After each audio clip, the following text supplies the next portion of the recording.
is hiding in those weak and drunken hearts. Guess he kissed the girls and made them cry, those hard-faced queens of misadventure. God knows what is hiding in those weak and sunken eyes. Fiery thrones of muted angels, giving love but getting nothing back. Oh, people, help the people. And if you're homesick, give me your hand and I'll hold it. People, help the people. If you know of a child that's being abused, you need to hotline it. But you need to actually have physical proof that these children are being abused. Now,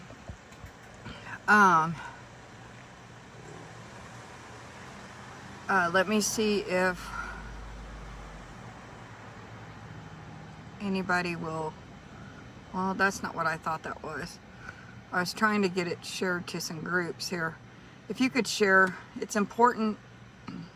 Did I get shut down? Okay.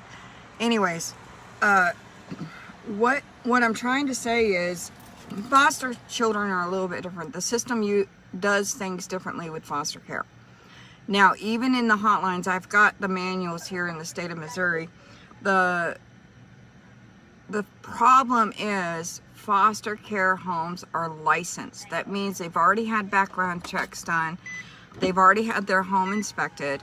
They've already had all of that completed. So when a call comes in for a hotline about a foster home, they do not investigate it. The hotline people do not investigate it.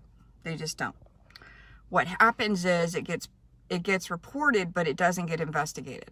Okay? If you have hard evidence of actual abuse, the children got bruising, the children are showing signs that they don't want to go home, they're showing signs of sexual abuse, you need to video that, you need to notate that, and what you do is you find out who their licensing board is. The foster parents licensing company is, and it's a company, and it's not CPS. Now, I did find out one state the fostering system is through the state. So you need to find out who the licensing board is for that foster parent. Once you find out, now there's ways of finding out. Now here in the state of Missouri, there's hundreds of foster agencies. So what you do is you find out the name of the foster parents, their address. If you don't know that information, you at least know the name of the foster parents. What you do is you start calling up all the agencies and say, I need to report somebody in your agency as a foster parent, and give them the name. Say, I don't know their address, but I know that they're abusing the foster children in their homes. So, and then you say, I have evidence of that and I want them investigated and I want them shut down. I've shut down 5 foster homes. Okay, it's not easy. It's a lot of hard work. I've also shut down 2 group homes. So the evidence has to be there. So how do you gather that evidence?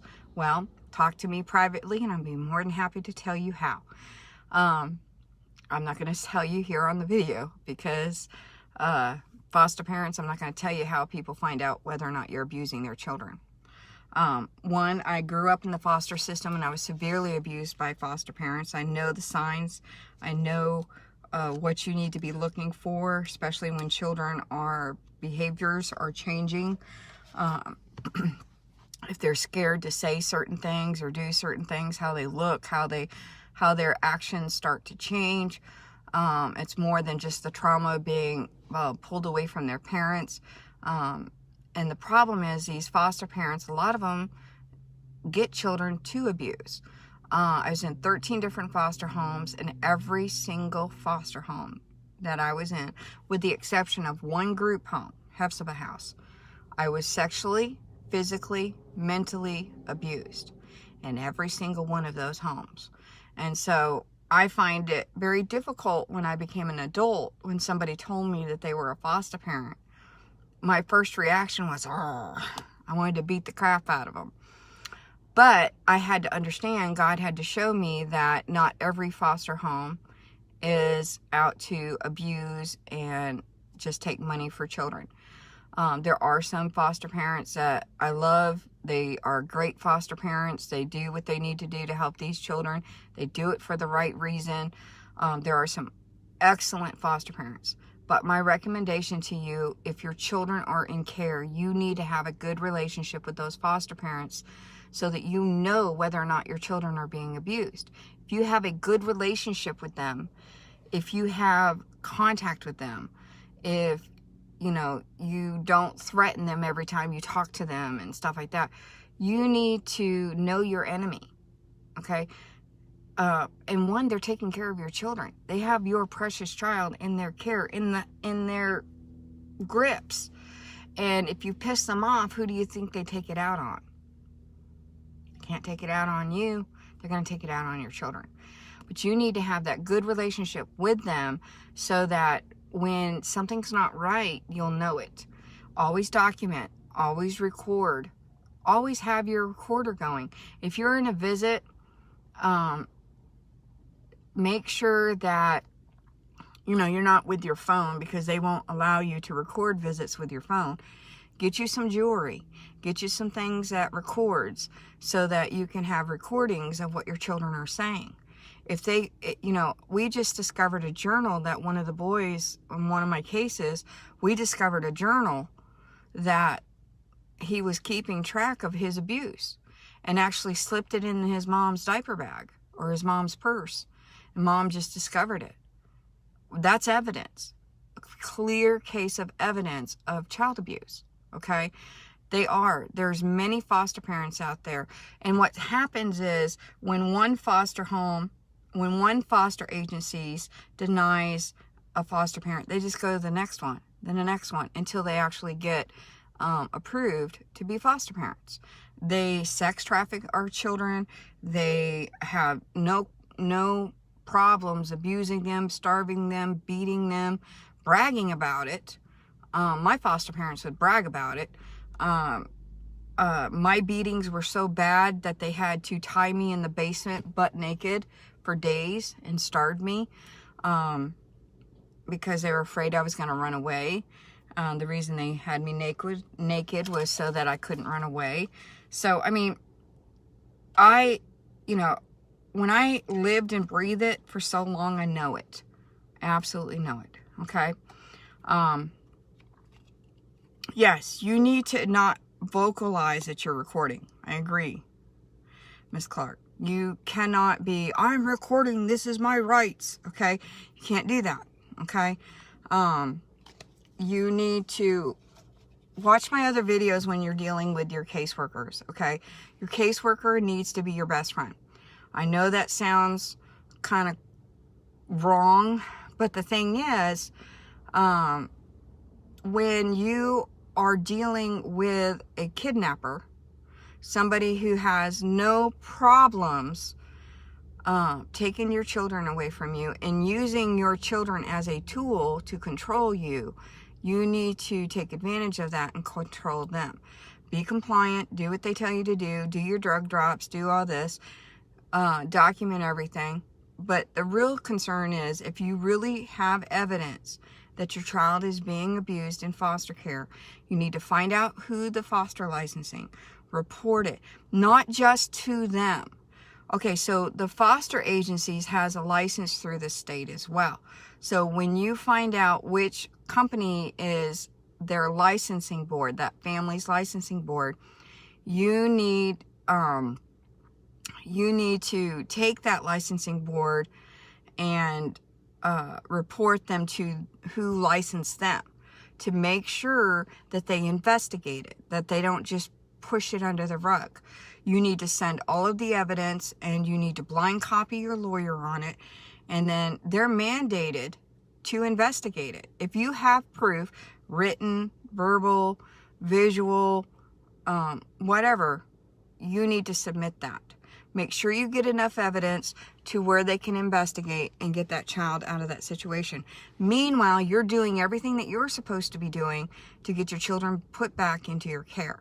So if you're doing your drug drops, doing your family, thank you for sharing, doing your family counseling, doing your therapy classes or parenting classes, you do what you need to do so that if the foster home gets investigated, the children can return to you under what's considered a temporary, what is it called? I just had a brain fart here. It's called temporary reunification. In other words, a home trial visit. In other words, they're going to see if you can handle your child coming back home. And of course, absolutely, home trial visit, I'll take it. Okay? Don't piss away the opportunities. Like that woman, I did a video on a woman who literally had a 4-hour visit. 20 minutes into her visit, she was told to put her phone away and quit recording. It was in her home. She could have had cameras set up in her home to do all the recording. But no, she had to make a statement, abuse her child verbally, and that's what she did. She abused her child verbally and recorded this whole situation, and she was in the wrong. The one recording, the mom, was in the wrong.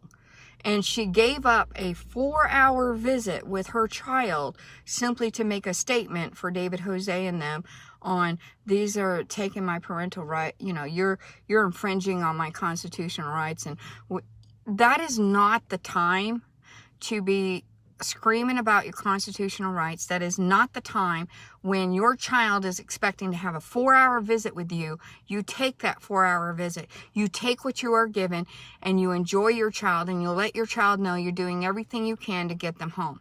Stop doing the bull crap of doing stupid things to hurt your case. You cannot be doing that.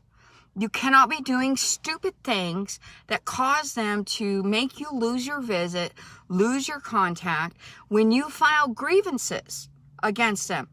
If you read the manual, and I'm getting ready to release all the manuals for all the states here. I'm working really hard on it, guys. I work 14-hour days on Grubhub, and then I spend 2 hours a night working on my manuals to get them released for everybody. But in the manuals, it states that if a grievance is filed, you don't get contact with your child. They can pull your visits. They can pull any contact that you have with your child while they investigate. See what I'm saying? You don't want that to happen. Your children need to come first before all of your little my rights and my this and my that. You know what? You're right. You do have rights. But you know what? They got your kid held hostage and they got a gun to their head saying, you're going to do what I tell you to do or else. It's like this stupid mask thing. You're going to wear this mask or you're not getting any food. Okay? They're holding a gun to your child saying, you're going to do it. You're going to jump. You're going to do what I tell you to do or else. Or else. What is it going to be? You know what? If it was my child, I would, if they told me to strip naked and run in the streets, I'd be recording, but I'd be running naked in the streets. Yes, I would be compliant.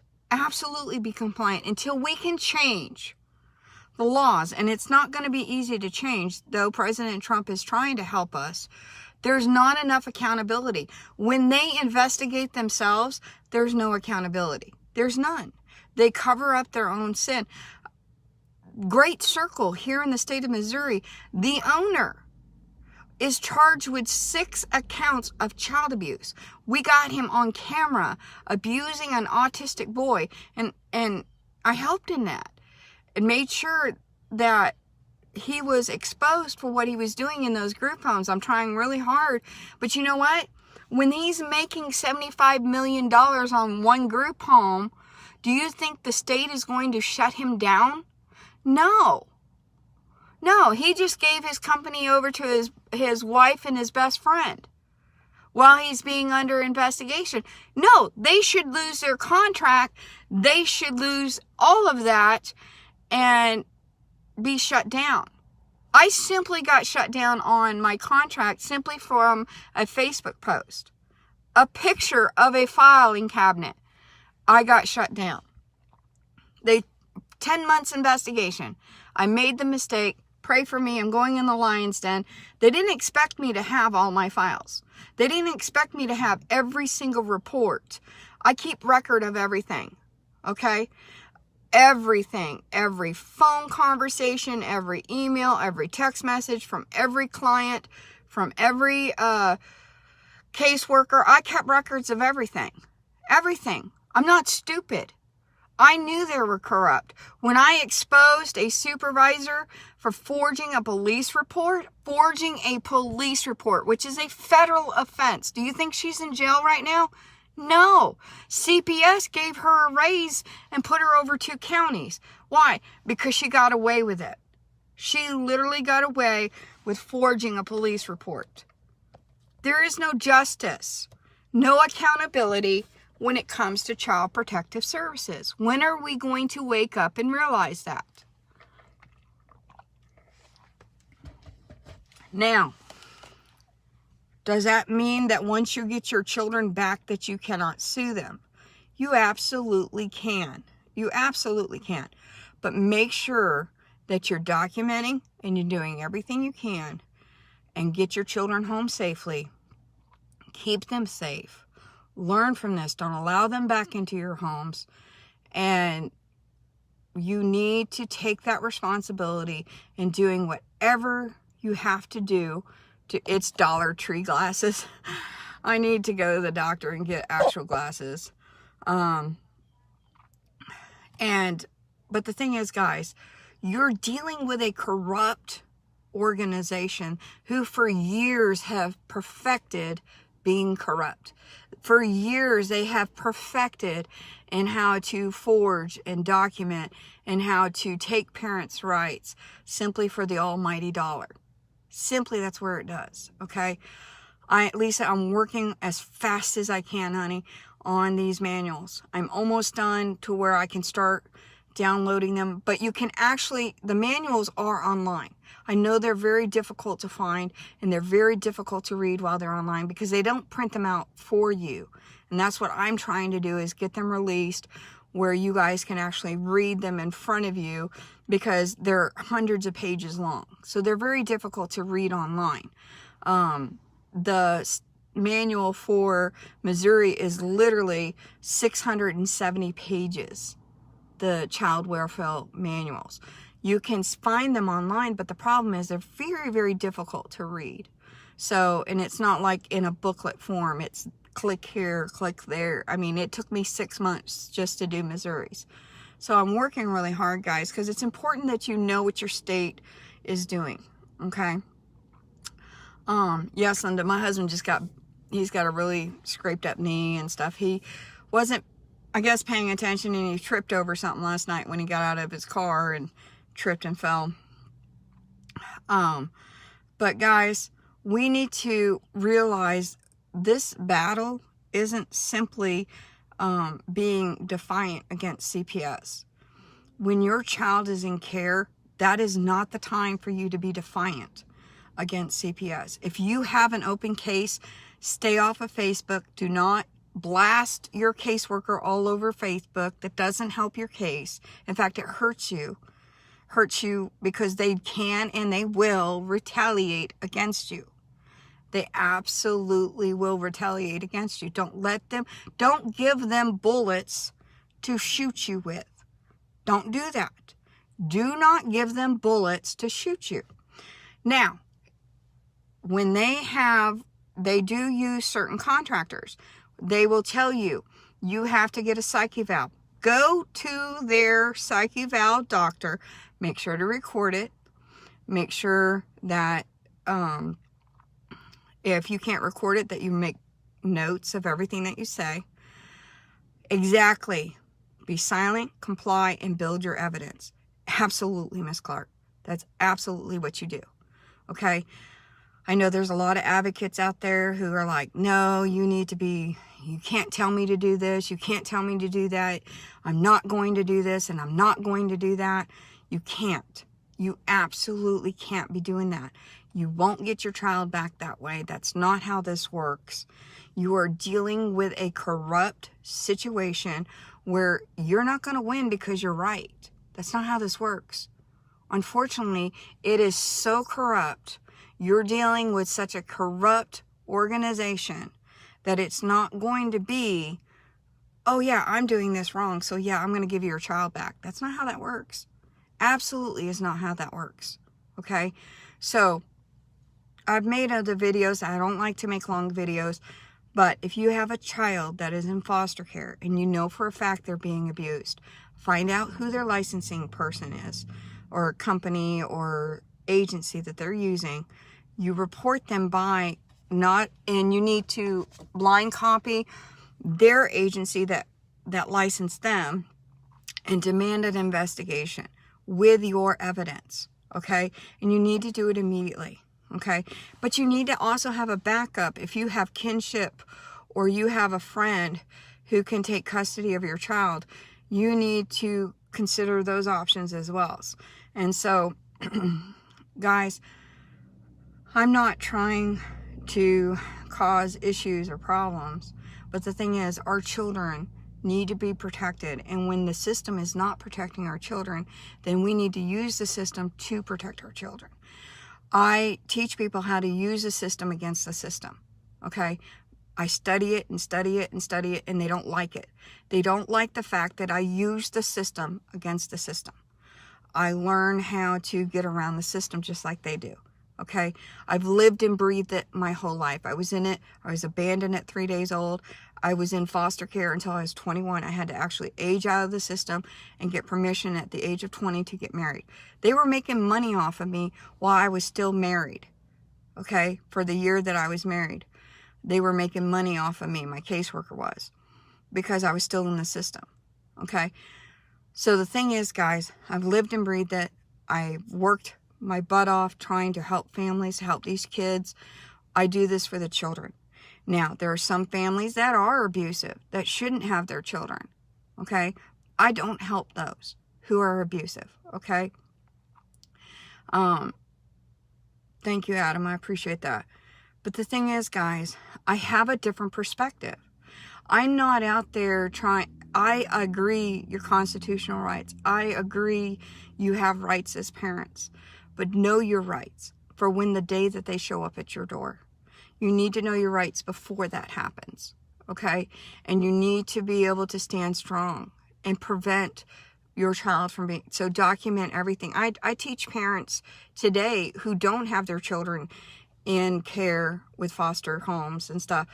Keep records of your child's doctor's appointment. Keep records of all of that, because if something were to happen and they show up at your door, I leave a transcript of my transcripts at my front door. So when they say, make the comment, well, you were in foster care, you're labeled mentally retarded.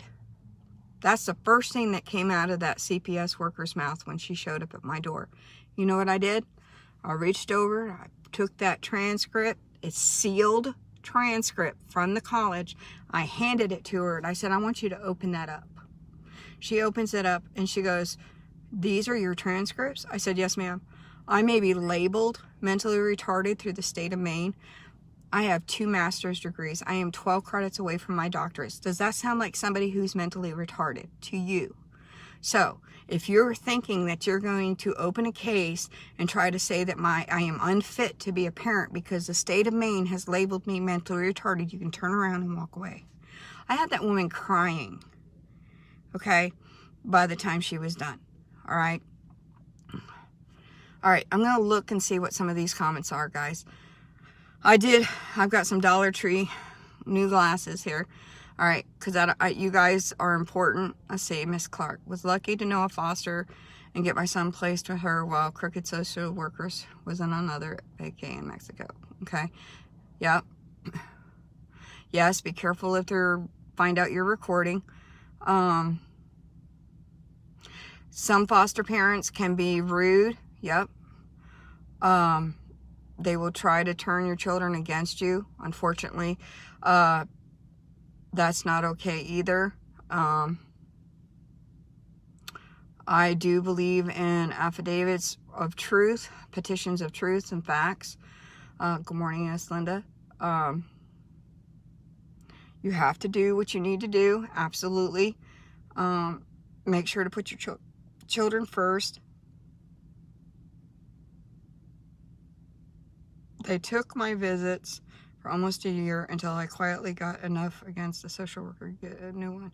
Now you can apply for new judges, new lawyers, if you are having issues with them. I will get the manuals out. I'll release them as soon as I can, guys.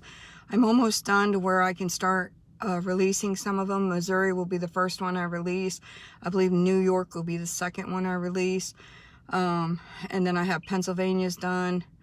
I think I have Georgia's done.